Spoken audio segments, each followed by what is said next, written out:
I can actually try to find the actual polls for you, but the person who's the best biographer of him who talks about this is Lou Cannon, and it's called Reagan: The Role of a Lifetime. Lou Cannon, I'm putting it in the chat. Lou Cannon was the Sacramento Bee reporter who covered Reagan when he was governor, and then he was the Washington Post reporter who covered Reagan when he was president for most of his presidency. And there, if you email me, I will try to actually find the direct polls for you. Cannon cites them. So what I can do, if you have trouble getting Cannon's book, I'm happy. It's in the shelf on one of my offices. I don't know if it's in this office or a different one. I think it's in my office in another building. I can find the links and send them to you if you wish, Natalie. But it's interesting, right? Public opinion polls, we have to be careful, right? You often get the answer you want based on how you ask the question. But where they are helpful is giving you a sense of how people's attitudes, how the tenor of the discussion changes a little bit. And there's no doubt Reagan was seen as too belligerent by a lot of Americans in the late 83, early 84 period. And that changes over the course of 84. And that's what he's trying to do in that speech.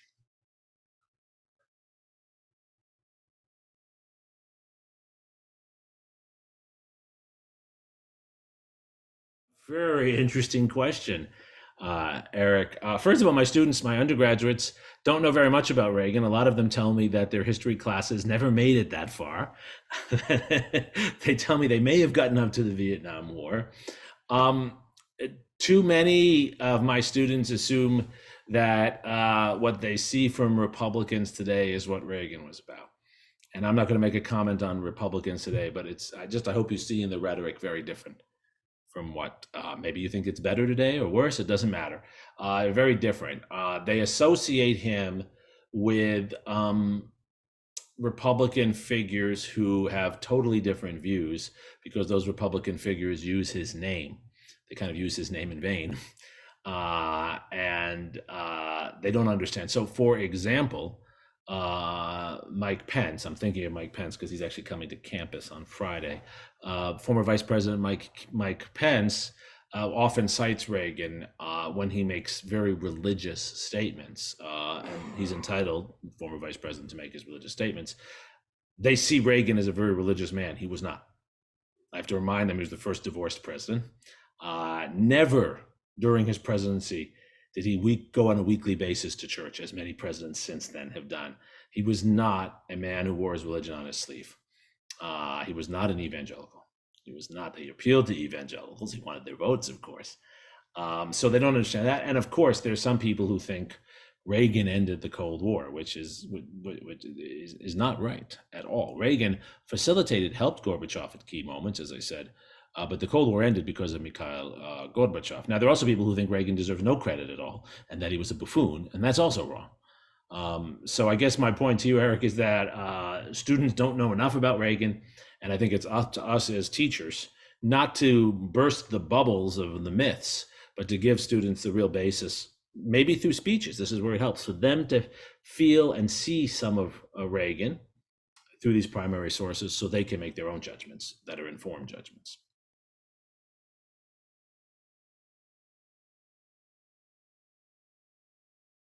He had a large speech writing team, as all presidents do, included Peggy Noonan, Michael Donen, and others.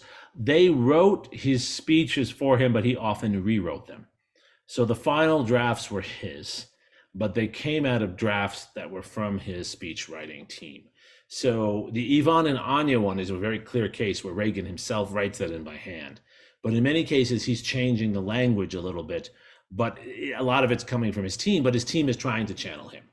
So the way to think about presidential speech writing is it is the general personality and tenor of the president, but they're not always the words that he first came up with. So we would tell our students this is different from how we want them to write their papers. Every word they write must not come from a committee, but must come from them.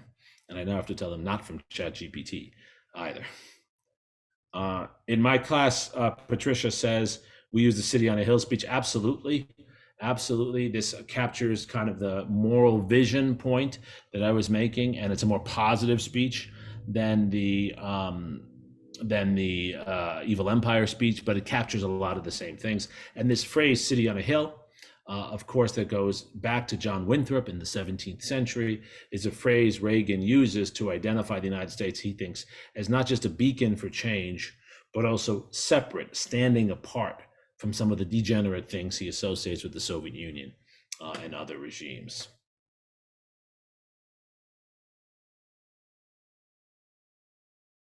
The real question here, the great question, is how do we teach students to be effective at connecting well with their audience? And there are three things I would say, and you can see all of these in Reagan and in Roosevelt and in other great orators. First, know your audience. Learn as much as you can about your audience, right? I thought before today's presentation, I don't know all of you personally. Some of you I've had the great fortune to meet. Some of you are gluttons for punishment and come back repeatedly. Some of you I've not met before. I thought about, though, what I could know about you as an audience. I would present this differently if I were presenting it to the audience I spoke to a few hours ago, the Council on Foreign Relations, which is all foreign policy eggheads like me, right? So there's, you know your audience, first of all. Learn about your audience to connect with your audience. Spend time not thinking about what you want to say, but who the people are on the other end. It's amazing how many people don't think about that. They come and they give a speech, and it's like they're speaking to themselves, and they have no idea who they're talking to, right? Second thing, in connecting with an audience is the humanizing storytelling element. I really think that we overstate the ability of someone to convince someone of something else by force of logic or evidence. I don't think that's ever been a way people get persuaded. People are persuaded by a story and seeing themselves in a story. So storytelling is a huge, important point. Many of you know this as historians. Most of the great leaders in our history, and I mean great by effective, were people who were storytellers. They were storytellers. Abraham Lincoln, as you all know, used to drive people crazy. He's always telling stories, but so effective in his story. And you look at the Gettysburg Address, it's a story. Right? It's a biblical story. Second inaugural, right, is a story as well. He's telling a story. Franklin Roosevelt was a great storyteller. Ronald Reagan was a great storyteller. So know your audience, tell a story. And then the third most important thing is be humble. No one connects to someone who thinks they're a know-it-all. Everyone wants to know the person knows something and is credible. So talk about what you know, but don't be a know-it-all. That turns people off. Don't tell people what they don't want to be told. Tell them things they don't think they need to be told. Tell them things they don't think they need to be told until they hear them.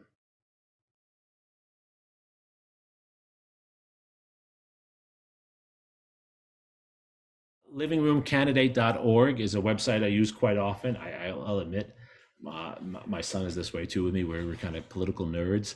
We watch these old videos. Livingroomcandidate.org, you can watch old campaign videos going back to Eisenhower, and they give you a real sense not only of who the candidate was, but how the candidate depicted him or herself.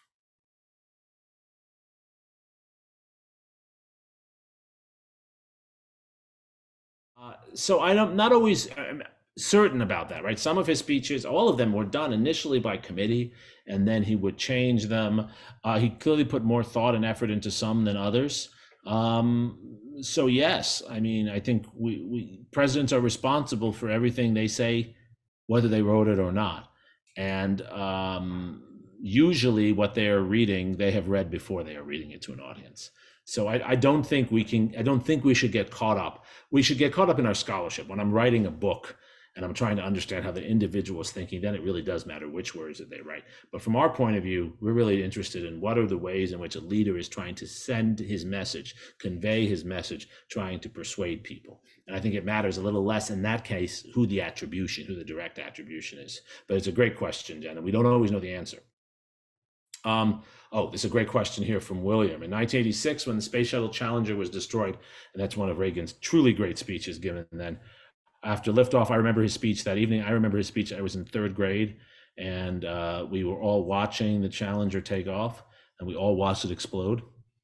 And then the next day, that evening, I guess it was, we watched Reagan's speech, and we watched it again in school the next day. It included many attempts at reaching American people after the loss, right? And William actually quotes some of the words in there. They slipped, the astronauts, including the first female astronaut, he said, right? Slipped the surly bonds of earth to touch the face of God. That phrase, this connects to Jen's question, that phrase was written by Peggy Noonan, that we know. The phrase was not written by Reagan, but Reagan delivered that phrase and became associated with it. The Challenger speech is a classic speech. in dealing with tragedy. If that's what we were talking about today, and maybe we should have, it's a classic speech because he acknowledges in that speech the failure. He doesn't cover it up. He doesn't pretend something bad didn't happen. He acknowledges it. He names it. Then he names the suffering and the emotions that people feel. He has people see themselves in that speech, and then he talks about it as redemption, the ways we can learn and go forward. It's a beautiful speech, the Challenger speech of '86. I encourage you all to read it. If I had been able to include 7, 8 speeches, or even 5 or 6, it would have definitely been included.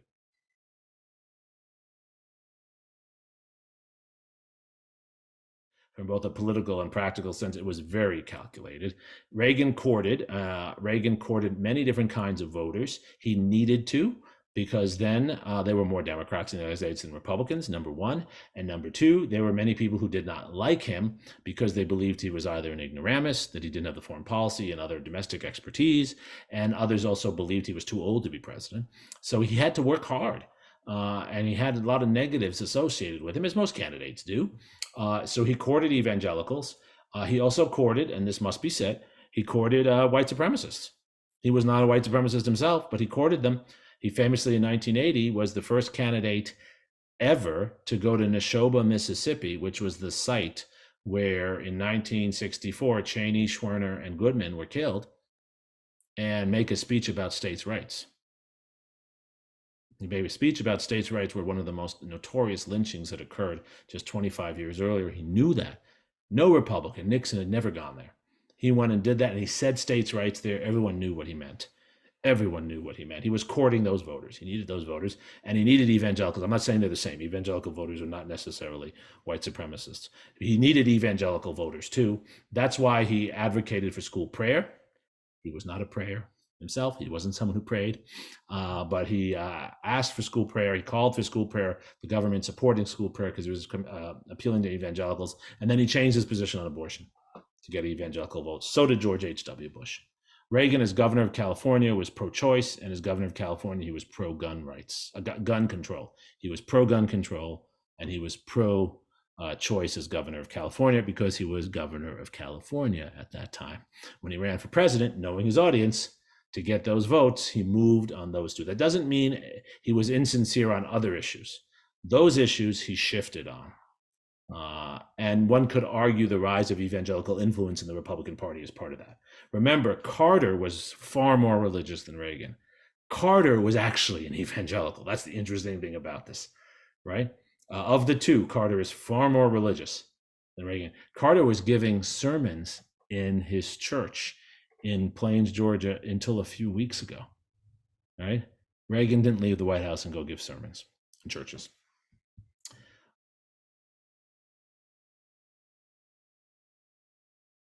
Edmund Morris was the person who brought into the White House in the later years of the Reagan administration to write an authorized biography of Reagan. Morris wrote terrific 2-volume biography of Theodore Roosevelt, The Rise of Theodore Roosevelt, and then Theodore Rex. The biography of Reagan is very poor, and it hasn't had much influence on scholars.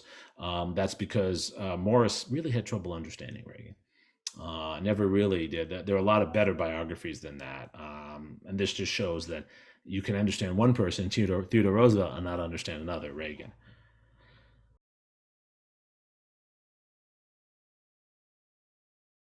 You know, questions I would ask for each of these speeches. The first one I would ask is, how is Reagan trying to connect with his audience? And then for a debate, I think one might ask, is the moral vision, is his moral claim about an evil empire, is it persuasive? Is it accurate historically? When he tells the story of Ivan and Anya, does that match? Is that and one could have a debate, is that an effective way of conceiving of US-Soviet relations in that time? And in the debate, the other side, the side criticizing Reagan, you could offer them an alternative point of view, someone speaking. So Henry Kissinger as a contrast to Ronald Reagan on US-Soviet relations. On the evil empire, someone who is arguing for nuclear freeze, like George Kennan, as a contrary point of view. Give them different texts and have them argue over not just the policy content, but the rhetorical content between them. I would set up a debate with two different texts. You can do that with speeches, I think, really well, especially if you take excerpts from speeches.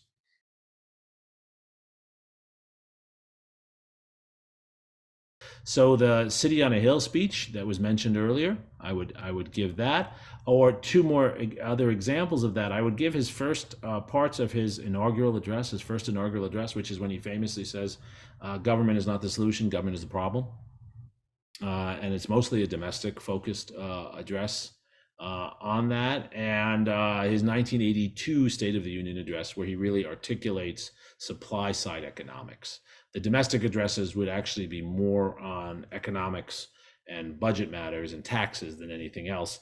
Though I will say that the Evil Empire speech, more of it is actually on abortion, if you want to go there, than it is actually on the Soviet Union. The Soviet Union part is what's remembered at the end. But if you've looked at that speech, more of it's on abortion. But otherwise, I go with his first inaugural and the 82 State of the Union for real domestic policy stuff.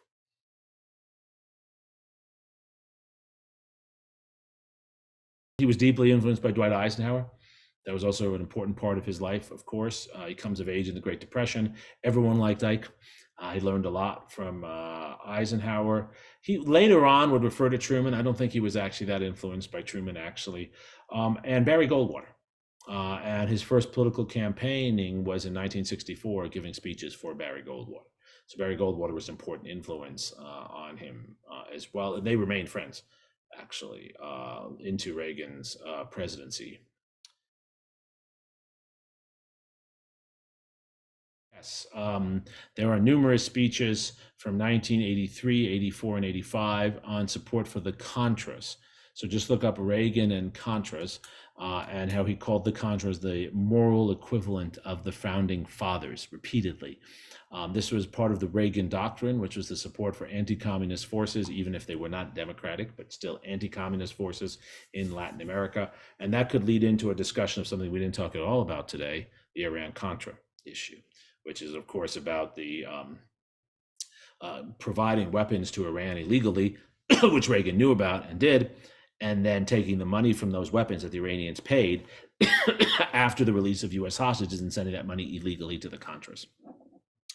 But Reagan's defense of supporting the Contras, supporting regime change in Latin America, is actually an important part of what he's saying in 83 and 84.